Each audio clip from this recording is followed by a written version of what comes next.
أعوذ بالله السميع العليم من الشيطان الرجيم من همزه ونفخه ونفثه بسم الله الرحمن الرحيم قل هو الله أحد الله الصمد لم يلد ولم يولد ولم يكن له كفوا أحد قال النبي صلى الله عليه وآله وسلم والذي نفسي بيده إنها لتعدل ثلث القرآن رواہ البخاری و مسلم۔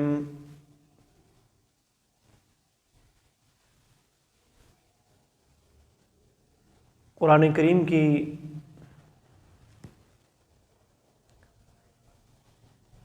ایک مختصر سورت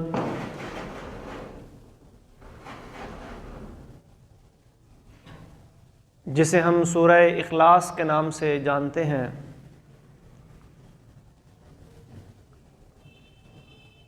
اور ہر مسلمان اس صورت سے آگاہ ہے، اس کو جانتا ہے، بلکہ اس کو یاد بھی رکھے ہوئے ہے۔ بچوں کو ابتدائی طور پر جو صورتیں یاد اور حفظ کروائی جاتی ہیں نماز کے لیے، تو سورہ فاتحہ کے ساتھ سورہ اخلاص یاد کروائی جاتی ہے، اس لیے یہ ذہن میں بیٹھی ہوتی ہے۔ اور نمازوں میں کثرت کے ساتھ عوام اس کو پڑھتے ہیں، بلکہ بعض ساتھی تو ایسے ہوتے ہیں کہ نماز کی 2 رکعتیں ہیں تو دونوں میں سورہ اخلاص پڑھیں گے، سنتے پڑھنی ہیں، فرض پڑھنے ہیں، انہیں اخلاص کے سوا اور کوئی صورت آتی ہی نہیں ہے۔ ویسے حق تو یہ ہے کہ قرآن مجید بندے کو اتنا یاد ہونا چاہیے کہ نماز کے اندر، سنتوں اور نوافل کے اندر وہ کم از کم مختلف صورتوں کو پڑھ سکے۔ لیکن بہرحال اگر کسی شخص کو اتنا زیادہ قرآن یاد نہیں ہے اور اسے یہی صورت یاد ہے تو یہی کافی ہو جائے گی۔ مسئلہ یہی ہے کہ اگر کوئی شخص ہر رکعت میں ایک ہی صورت پڑھ رہا ہے، پہلی رکعت میں بھی وہی صورت اور دوسری رکعت میں بھی وہی صورت پڑھ رہا ہے، تو نماز ہو جائے گی۔ سنن ابی داؤد میں حدیث آتی ہے، نبی کریم صلی اللہ علیہ وسلم نے ایک دفعہ نماز کے اندر پہلی رکعت میں بھی سورہ اذا زلزلت الارض زلزالہا پڑھی اور دوسری رکعت میں بھی سیم صورت اذا زلزلت الارض زلزالہا، یعنی سورہ زلزال دونوں صورتوں میں، دونوں رکعتوں میں آپ نے پڑھ لی۔ ایک دفعہ آپ نے ایسا کر کے دکھایا تاکہ امت کے لیے آسانی ہو جائے۔ ویسے آپ کی جو عام سنت تھی، عام طریقہ تھا کہ پہلی رکعت میں اور فاتحہ کے علاوہ قرآن پڑھتے تھے اور دوسری رکعت میں اور پڑھتے تھے۔ اور نبی صلی اللہ علیہ وسلم نے قرآن کریم ہمیں یوں بھی پڑھ کے دکھایا کہ اگر کوئی شخص اپنی قرأت کو لمبا کرنا چاہتا ہے، وہ چاہتا ہے میں لمبا قیام کروں، لیکن اسے قرآن زیادہ یاد نہیں ہے، زیادہ لمبی صورتیں اسے یاد نہیں ہیں، نبی صلی اللہ علیہ وسلم تو رات کا جو قیام ہوتا تھا وہ سورہ بقرہ، سورہ آل عمران، سورہ نساء ایک ایک رکعت میں پڑھ جایا کرتے تھے۔ بخاری مسلم میں حدیث آتی ہے، رسول اللہ صلی اللہ علیہ وسلم قیام اللیل کے لیے کھڑے ہوئے، صحابی کہتے ہیں میں نے دیکھا کہ اللہ کے رسول کھڑے ہیں، میں نے وضو کیا اور میں بھی آپ کے ساتھ شامل ہو گیا کہ چلو میں بھی باجماعت قیام کر لیتا ہوں آپ کے ساتھ۔ تو آپ صلی اللہ علیہ وسلم نے سورہ بقرہ پڑھنا شروع کر دی اور بقرہ پڑھتے پڑھتے پڑھتے پوری سورت پڑھ گئے۔ اس کے بعد آپ نے سورہ نساء کی تلاوت شروع کر دی۔ میں نے کہا چلیں نصاب مکمل ہوگی تو رکوع کر لیں گے، نہیں کیا۔ اس کے بعد آپ نے سورہ آل عمران کی تلاوت شروع کر دی۔ اب آل عمران ترتیب میں پہلے ہے اور نساء اس کے بعد ہے۔ یہاں سے ایک اور مسئلہ بھی واضح ہو گیا کہ اگر دوران نماز صورتوں کی ترتیب آگے پیچھے ہو جائے تو اس سے کوئی حرج نہیں ہوتا۔ بعض لوگ کہتے ہیں نہیں جی، اگر آپ نے نماز کی پہلی رکعت میں سورۃ الفلق پڑھی ہے تو اب دوسری میں آپ ناس ہی پڑھ سکتے ہیں، پیچھے نہیں جا سکتے۔ اگر آپ پیچھے چلے جائیں گے تو آپ کی نماز خراب ہو جائے گی۔ ایسی کوئی بات نہیں ہے۔ قرآن میں اللہ فرماتے ہیں فَقْرَؤُوا مَا تَيَسَّرَ مِنْهُ، قرآن آپ کو جہاں سے آسان لگتا ہے آپ پڑھیں۔ اور نبی صلی اللہ علیہ وسلم نے بذات خود، یہ جو حدیث میں آپ کے سامنے پیش کر رہا ہوں صحیح مسلم کی ہے، اس میں صحابی کہتے ہیں کہ پہلے بقرہ پڑھی، پھر نساء پڑھی، پھر آل عمران پڑھی۔ حالانکہ اگر ترتیب دیکھی جائے بقرہ ہے، آل عمران ہے، پھر تو ترتیب تو آپ نے خراب کر لی نا۔ اس کا مطلب ترتیب کے آگے پیچھے ہونے سے نماز کے اوپر کوئی اثر نہیں پڑتا۔ تو اگر آپ نے پہلی رکعت میں سورہ بقرہ سے یا سورہ آل عمران سے پڑھ لیا ہے تو دوسری رکعت میں آپ سورہ بقرہ سے بھی پڑھ سکتے ہیں، تو اس سے نماز کے اوپر کوئی فرق نہیں پڑے گا۔ ہاں، یہ رسول اللہ صلی اللہ علیہ وسلم کی سنت تھی کہ پہلی رکعت کا جو قیام تھا وہ کچھ لمبا ہوتا اور دوسری رکعت کا قیام اس سے قدرے قلیل ہوتا، تھوڑا ہوتا۔ یہ نہیں تھا کہ رسول اللہ صلی اللہ علیہ وسلم دوسری رکعت کا قیام پہلی رکعت کے مقابلے میں لمبا کرتے۔ اور رسول اللہ صلی اللہ علیہ وسلم کبھی کبھی یوں بھی کر لیتے تھے کہ ایک رکعت میں چھوٹی چھوٹی کئی صورتیں پڑھ جانی۔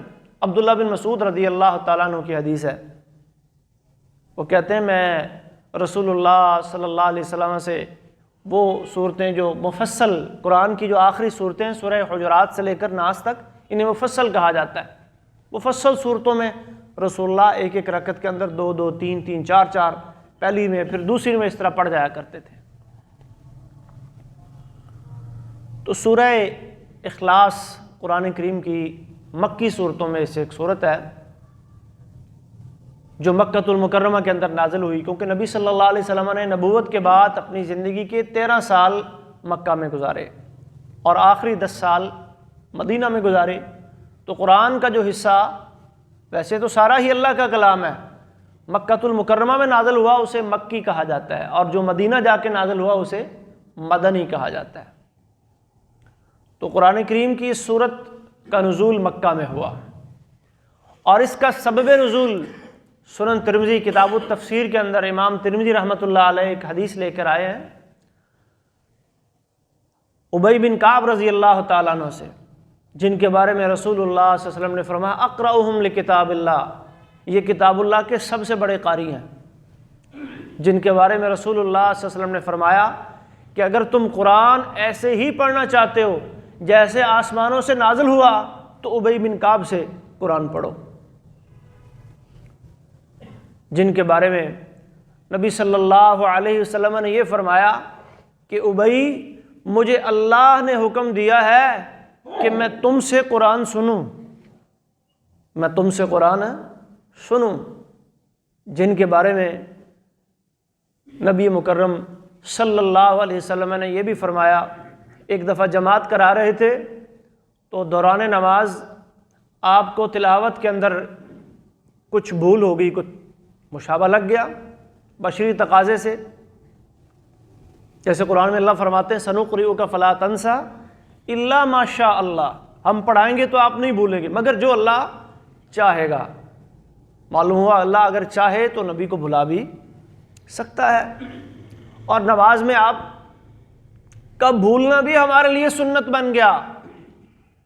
ایک دفعہ تشہد بھولے، ایک دفعہ نماز کی 2 رکعتیں کروا دیں، ایک دفعہ 5 کروا دیں، اور پھر جب پتہ چلا سجدہ سہو کی صورت میں ہمارے لیے، چونکہ ہم تو امت ہی ہیں نا، ہم تو بھولتے رہتے ہیں، لیکن اللہ کو امت کو طریقہ بھی سمجھانا تھا تو آپ کو بلوا کر امت کو طریقہ سمجھا دیا کہ اگر نماز میں بھول چوک ہو جائے تو پھر اس کی تلافی یوں سجدہ سہو سے ہوتی ہے، اور یہ آپ نے یہ 2 سجدے نماز کے آخر میں سجدہ سہو کی صورت میں کر لینے۔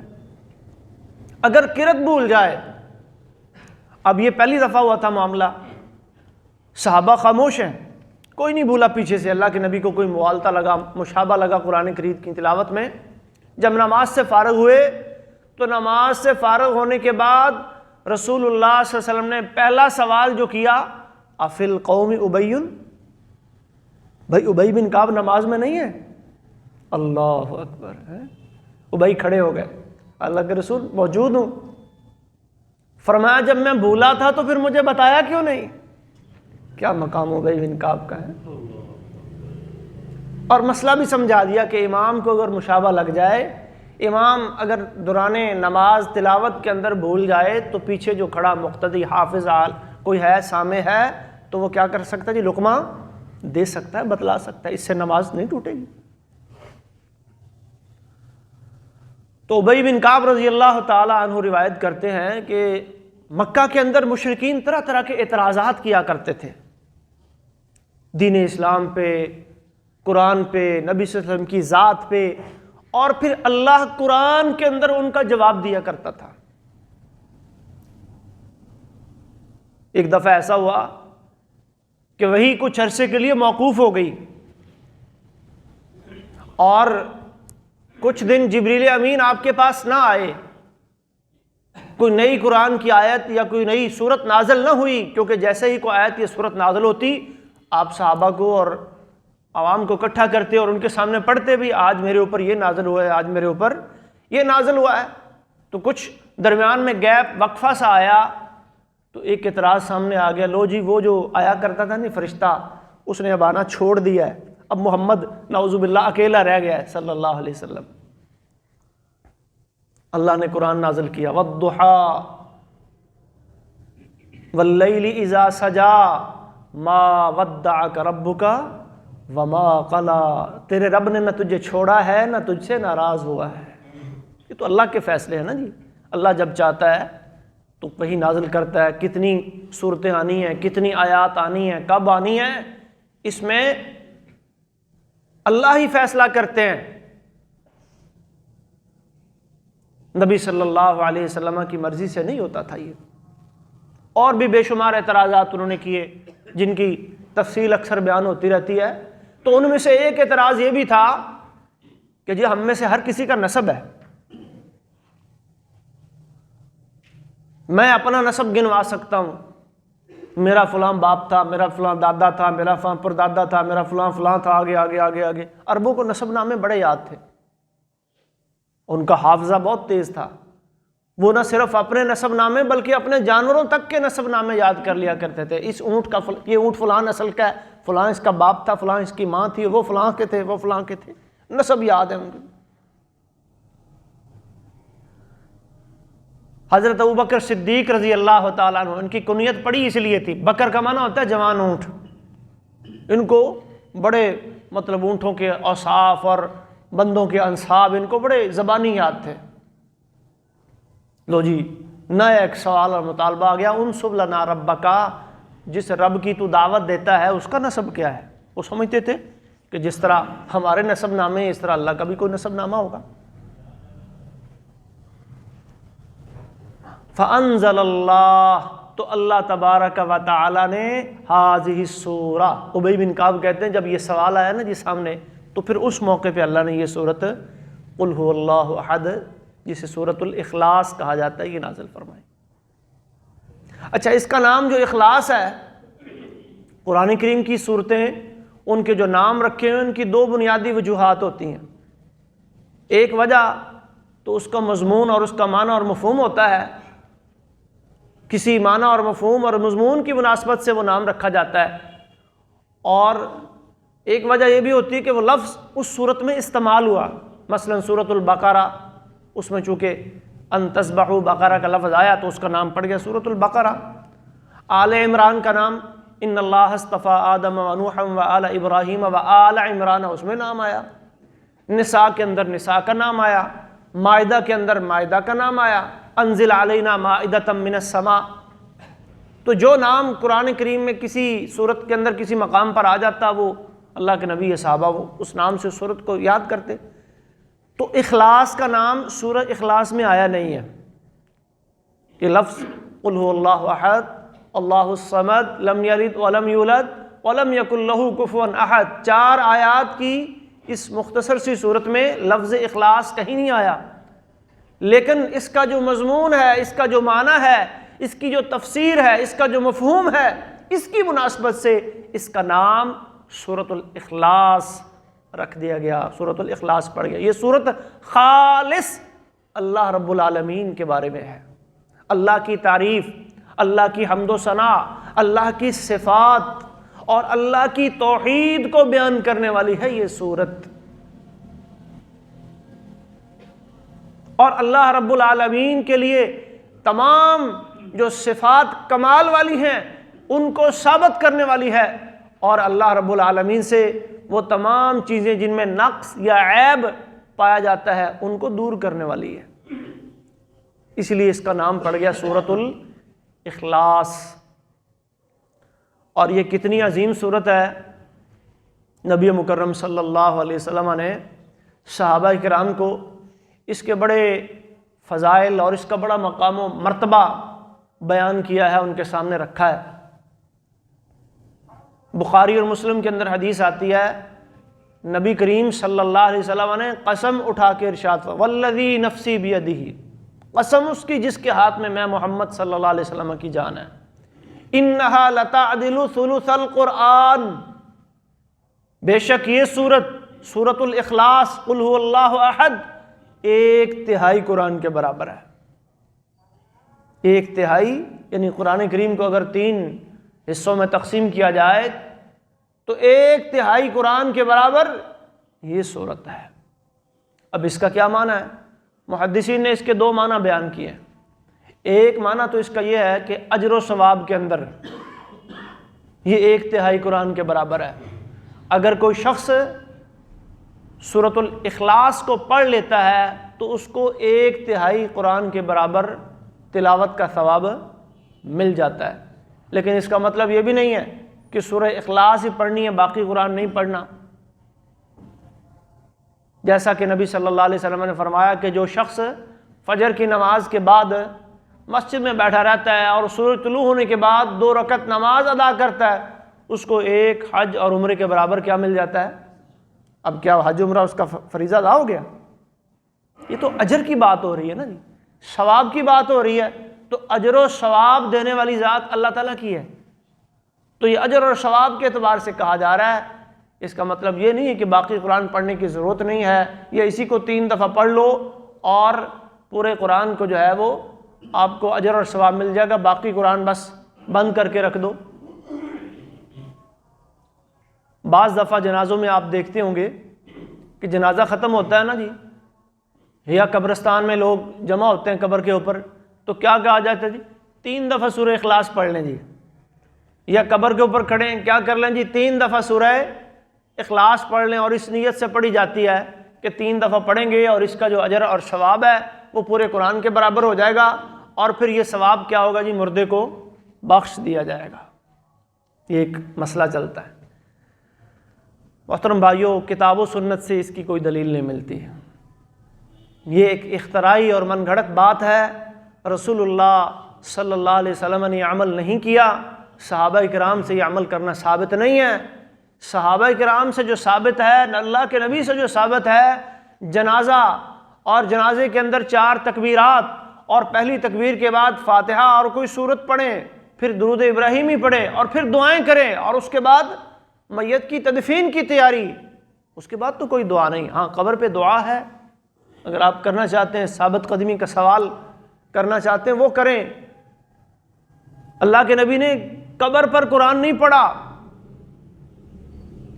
قبر پر نماز بھی منع ہے، قبر پر قرآن کی تلاوت بھی اللہ کے نبی نے کی، بلکہ فرمایا جس گھر میں قرآن نہ پڑھا جائے وہ قبرستان کی طرح ہوتا ہے۔ نماز نہ پڑھی جائے، اپنے گھروں کو قبرستان نہ بناؤ، ان میں نمازیں پڑھا کرو۔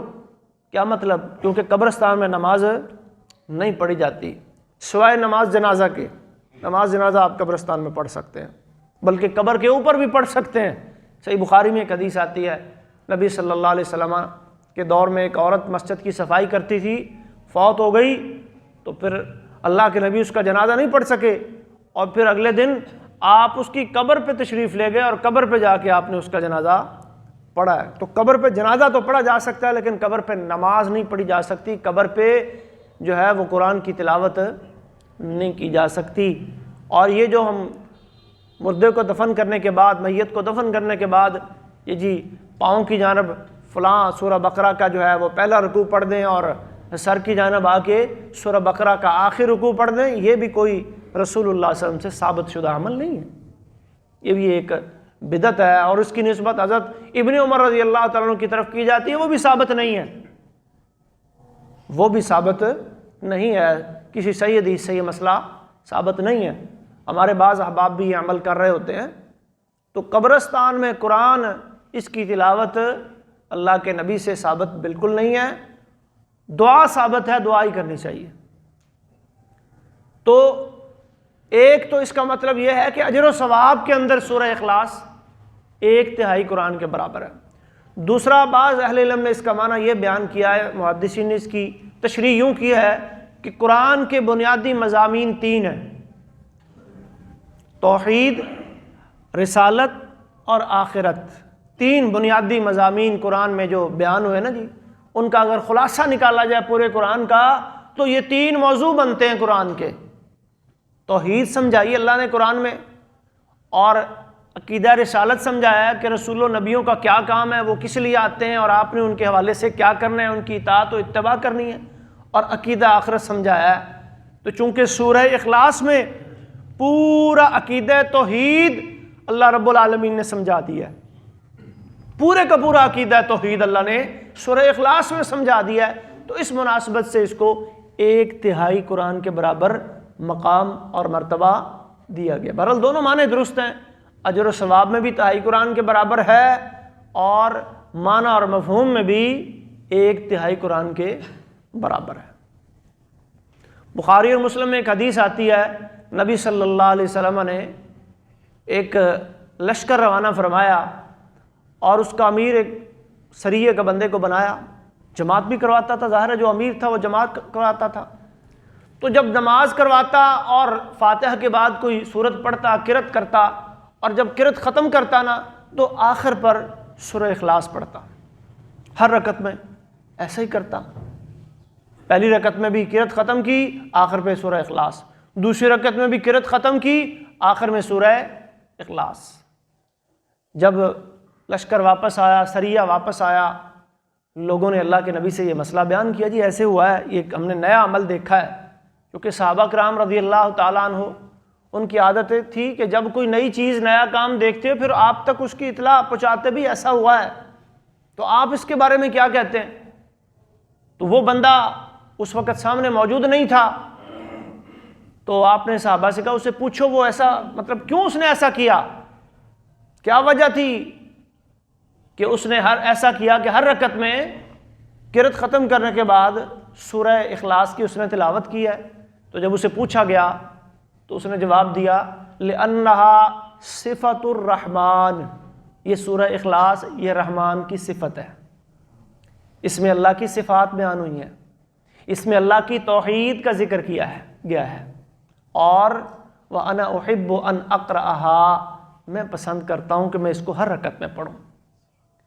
تو نبی صلی اللہ علیہ وسلم نے اس اپنے صحابی کے جواب میں بھلا کیا ارشاد فرمایا، اخبروہ، جاؤ تم جا کے اسے خبر دے دو ان اللہ یحبہ، کہ اس کا اللہ بھی اس سے ایسے ہی محبت کرتا ہے جس طرح وہ اللہ کی اس صفت سے محبت کرتا ہے نا جی سورہ اخلاص سے، اس کا رب بھی، اس کا رحمان بھی اس سے ایسے ہی محبت کرتا ہے، ایسے ہی اسے پسند کرتا ہے.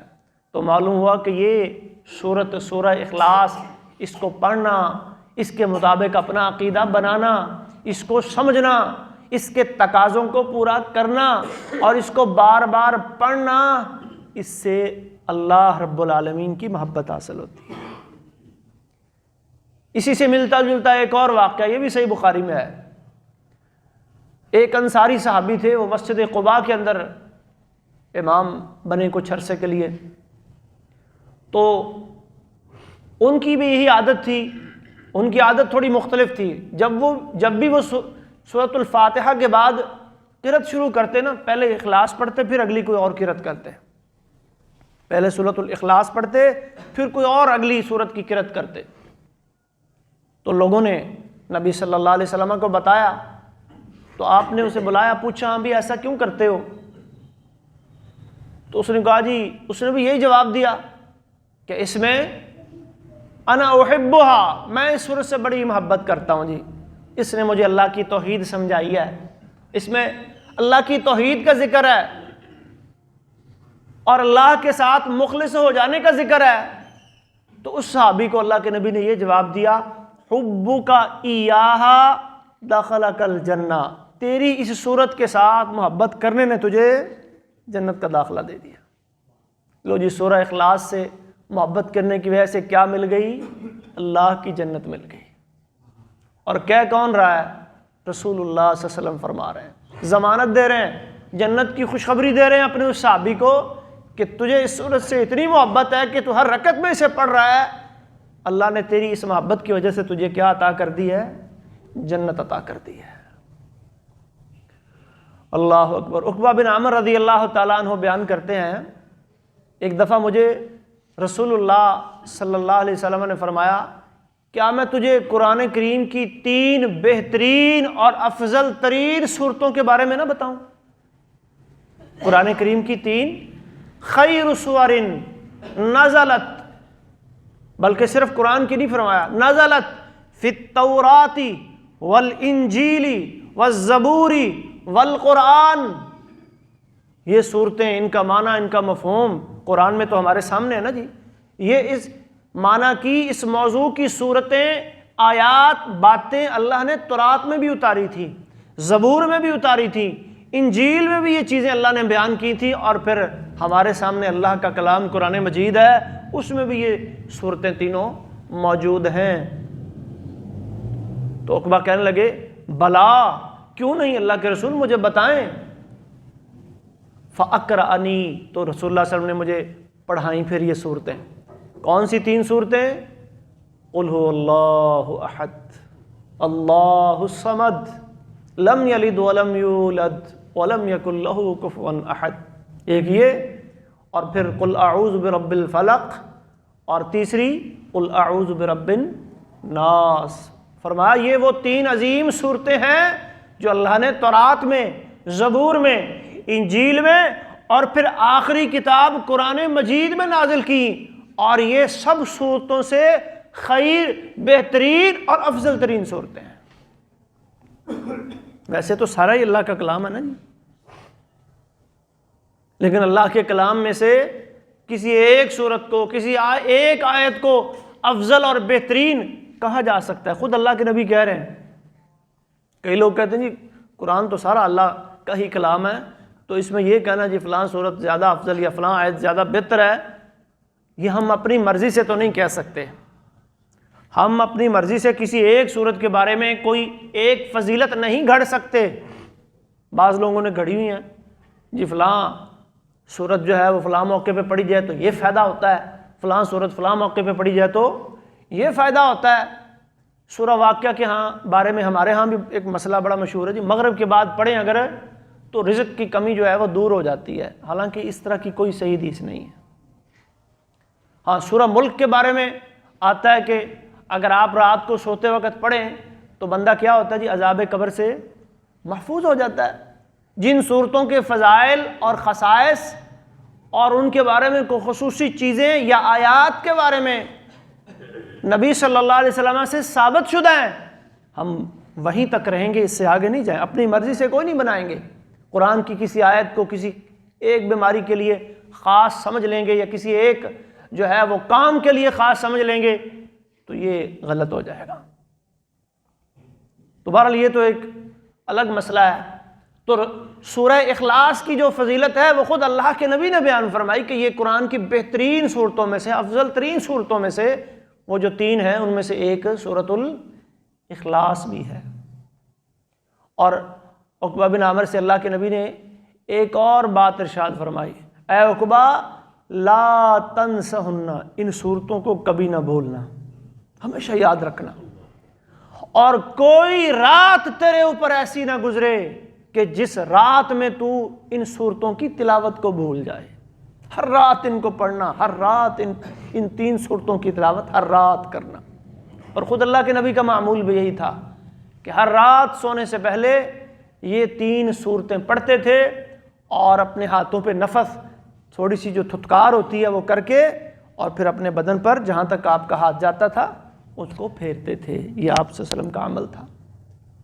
اسی طرح سورہ اخلاص، فلق اور ناس اللہ کے نبی ہر نماز کے بعد پڑھا کرتے تھے۔ جو نماز کے بعد کے اذکار ہیں ان میں بھی شامل ہے، جو صبح اور شام کے اذکار ہیں ان میں بھی یہ صورتیں 3 دفعہ اللہ کے نبی پڑھا کرتے تھے۔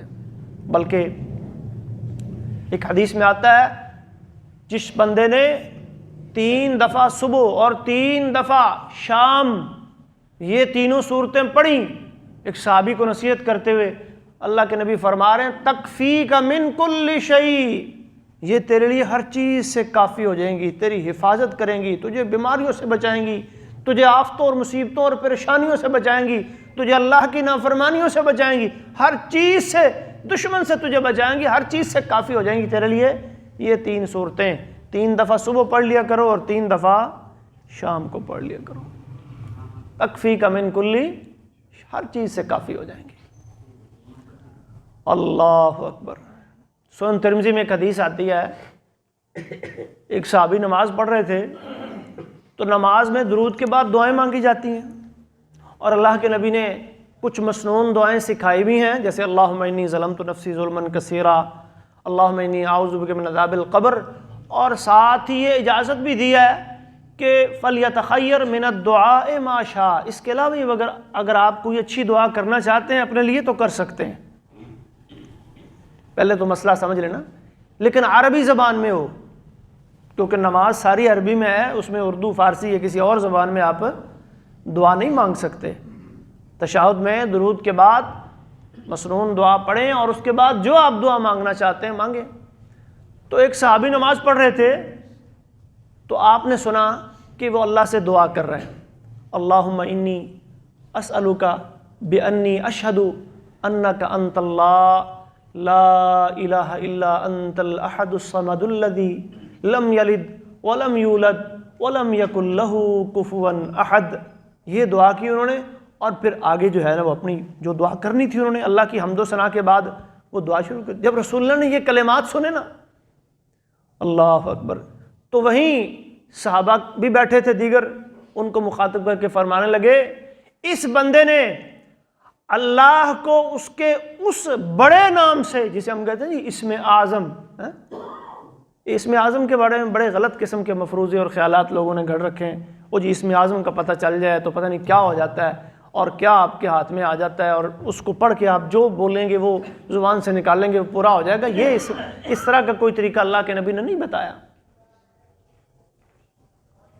تو فرمایا کہ یہ وہ اللہ کا بڑا نام ہے، یہ وہ اسم اعظم ہے، اذا سئل بہ اعطا، جب اس کے ذریعے اللہ سے مانگا جائے اللہ عطا کرتے ہیں، وَإِذَا دُعِيَ بِهِ اجاب، اور جب اس کے ذریعے اللہ سے کوئی دعا مانگی جائے اللہ اس دعا کو قبول کرتے ہیں۔ تو معلوم ہوا کہ سورہ اخلاص میں کیا ہے، اللہ کا اسم اعظم ہے۔ تو اس کو پڑھ کر اور یہ کلمات جو صحابی نے پڑھے اور پھر اللہ کے نبی نے اس کی تائید کر دی، اس کو تقریری حدیث کہتے ہیں۔ صحابی اللہ کے نبی کے سامنے کوئی کام کرے اور اللہ کے نبی اس کی تائید کر دیں یا اس پر خاموش رہ جائیں، یہ بھی حدیث کی سنت کی ایک قسم ہے۔ اس کو حدیث تقریری، سنت تقریری کہا جاتا ہے۔ یہاں صرف خاموش نہیں رہ رہے، یہاں تائید نہیں ہو رہی، یہاں تو تعریف ہو رہی ہے۔ تو یہ تو بڑے عظیم کلمات ہیں، یہ تو وہ عظیم کلمات ہیں کہ جن کو زبان سے ادا کرنے کے بعد رب سے جو مانگا جائے وہ عطا کرتے ہیں، جو دعا کی جائے وہ دعا۔ تو یہ کس کی برکت ہے؟ سورہ اخلاص کی برکت ہے، سورہ اخلاص کی برکت ہے۔ اللہ اکبر۔ ایک حدیث میں نبی صلی اللہ علیہ وسلم نے فرمایا کہ جو بندہ 10 مرتبہ سورۃ الاخلاص کی تلاوت کرتا ہے، 10 مرتبہ سورۃ الاخلاص کی تلاوت کرتا ہے، اللہ رب العالمین اس کے لیے جنت میں ایک محل، بن اللہ لہ قصرا فی الجنہ، جنت میں ایک محل بنا دیتے ہیں۔ عمر رضی اللہ تعالیٰ عنہ نے جب یہ حدیث سنی نا، یہ مسئلہ سنا، کہنے لگے اللہ کے رسول پھر تو ہم اس کو کثرت سے پڑھیں گے، ہمارے زیادہ سے زیادہ جہنت میں محل بنے۔ فرمایا اللہ اکثر و اطیب، اللہ کے خزانوں میں کوئی کمی ہے؟ اللہ کے پاس بھی بڑے محل ہیں اور بڑے اعلیٰ اور پاکیزہ محل ہیں۔ یہ مسند احمد کی روایت ہے حسن سند کے ساتھ۔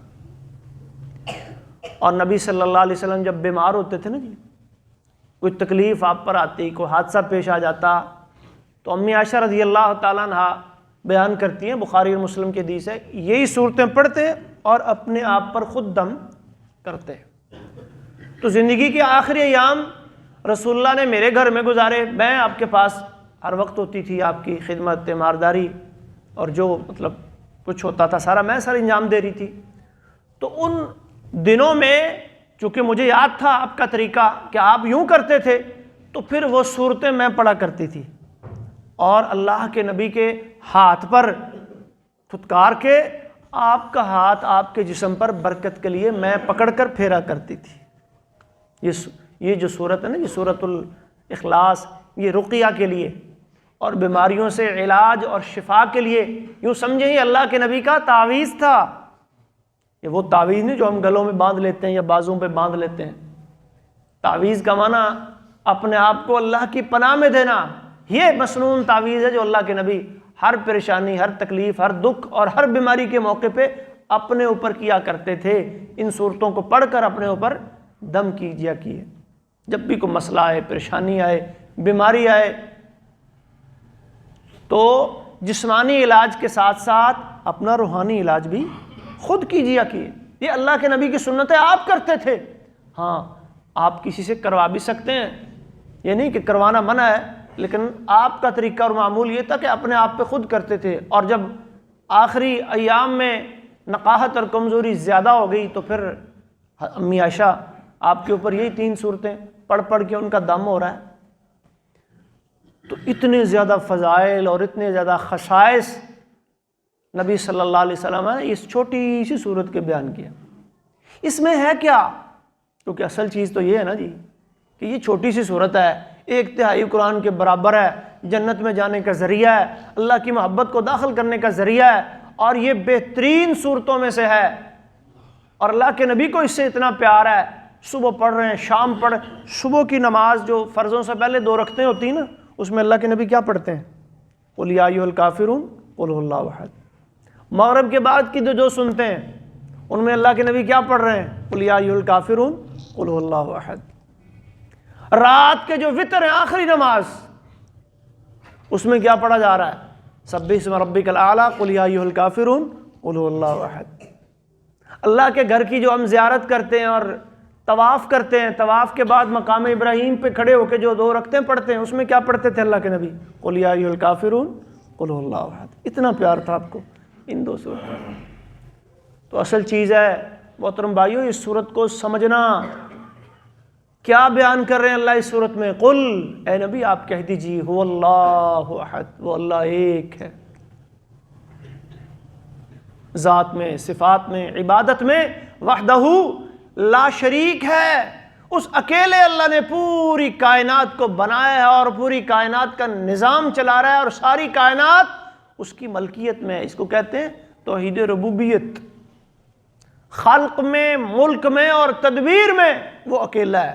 پوری کائنات کو بنانے والا، سورج، چاند، زمین، آسمان، تارے، پہاڑ، دریا، ہوائیں، شجر، حجر، ایک ایک چیز کو، جن و انس بنانے والا، ان کی زندگی موت کا اختیار کرنے والا، رکھنے والا ایک اکیلا اللہ ہے۔ وہ 2 نہیں جیسے مجوسی کہتے ہیں، ایک اہرمن اور ایک یزداں۔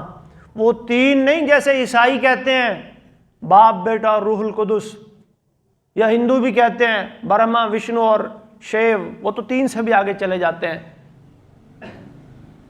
وہ ایک ہے، ایک اکیلا ہے، اللہ الصمد، اللہ ہی بے نیاز۔ اس کا ترجمہ کرتے ہیں بے نیاز۔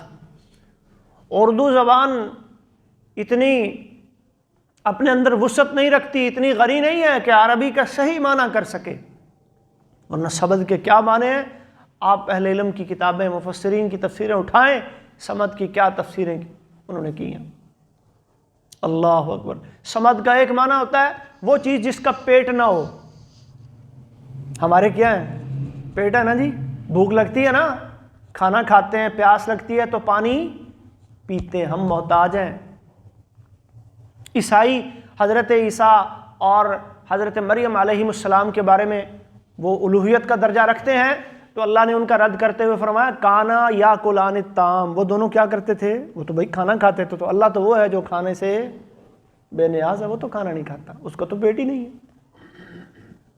صمد کا معنی جو خود کسی کا محتاج نہیں، ساری کائنات اس کی محتاج ہے، جو خود کسی کا محتاج نہیں۔ صمد کا ایک معنی جو اگلی آیت میں آ رہا ہے، لم یلد ولم یولد، نہ اس نے کسی کو جنا ہے اور نہ وہ جنا گیا ہے۔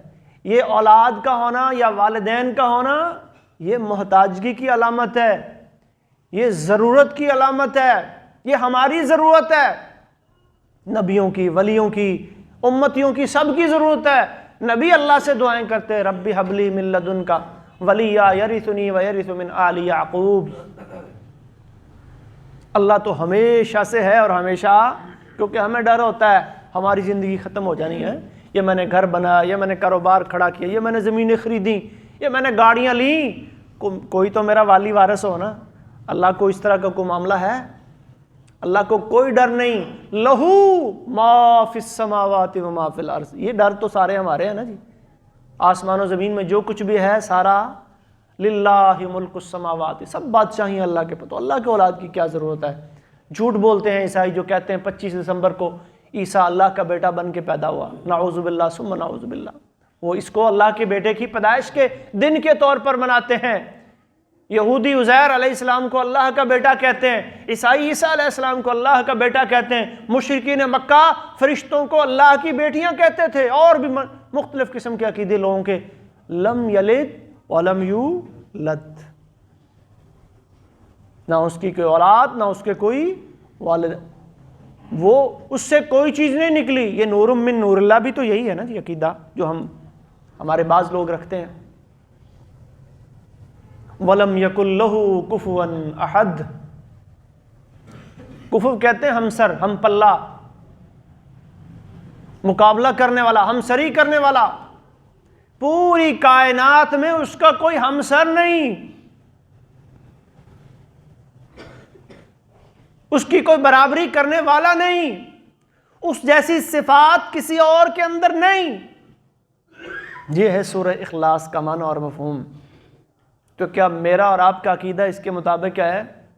ہم توحید ربوبیت، توحید الوہیت اور اسماء و صفات، یہ تینوں اللہ نے اس صورت میں بیان کر دی ہیں، اور یہ محترم بھائیو ایمان کی بنیاد ہیں، عبادات کی بنیاد ہیں، اخلاقیات کی بنیاد ہے، ہر نیکی کی بنیاد ہے عقیدہ۔ اس لیے اس صورت کو اللہ نے اتنا مقام دیا نا جی۔ اور یہ 25 دسمبر آ رہا ہے، لوگ کہتے ہیں جی یہ عیسیٰ علیہ السلام کی جو ہے وہ پیدائش کا دن ہے۔ عیسائی کیا عقیدہ رکھتے ہیں کہ اس دن اللہ کے بیٹے نعوذ باللہ پیدا ہوئے، اور ہم ان کو مبارک دے رہے ہوتے ہیں، مبارک ہو جی، میری کرسمس، ہیپی کرسمس، میری کرسمس، جو بھی کہتے ہیں۔ دلیل کیا بنا جی؟ وہ بھی تو ہمیں عید کی مبارک دیتے ہیں، تو ہم نے انہیں کرسمس کی مبارک دے دی، تو کیا بھائی ہماری عید کا تعلق نعوذ باللہ اللہ کے کسی بیٹے کی پیدائش سے تو نہیں ہے نا جی۔ وہ تو ایک خوشی کا دن ہے، ایک عبادت کا دن ہے، اللہ کے شکریہ کا دن ہے۔ اگر آپ کسی عیسائی کو کرسمس کی مبارک دے رہے ہیں تو معاذ اللہ ثم معاذ اللہ آپ اس کے غلط عقیدے کی تائید کر رہے ہیں کہ واقعی بھی ٹھیک کہتے تم، اس دن کون پیدا ہوا تھا؟ اللہ کا بیٹا پیدا ہوا تھا۔ کیا میں اور آپ یہ عقیدہ رکھتے ہیں؟ ہم تو یہ عقیدہ رکھتے ہیں کہ لم یلد ولم یولد، نہ اس کی کوئی اولاد ہے، نہ اس کے کوئی والدین ہیں، وہ اکیلا ہے، وہ ہمیشہ سے ہے، ہمیشہ رہے گا، وہ حی قیوم ہے۔ اللہ تبارک و تعالی ہمیں سورہ اخلاص والا عقیدہ توحید سمجھنے کی توفیق عطا فرمائے، اور ہماری زندگیوں میں یہ عقیدہ آ جائے تو پھر اس کی برکتیں جو رسول اللہ صلی اللہ علیہ وسلم نے احادیث میں بیان کی ہیں تبھی ہم سمیٹ سکیں گے۔ وآخر دعوانا ان الحمد للہ رب العالمین وقولوا قولی ھذا استغفر اللہ لی ولکم ولسائر المؤمنین واستغفروہ انہ هو الغفور الرحیم.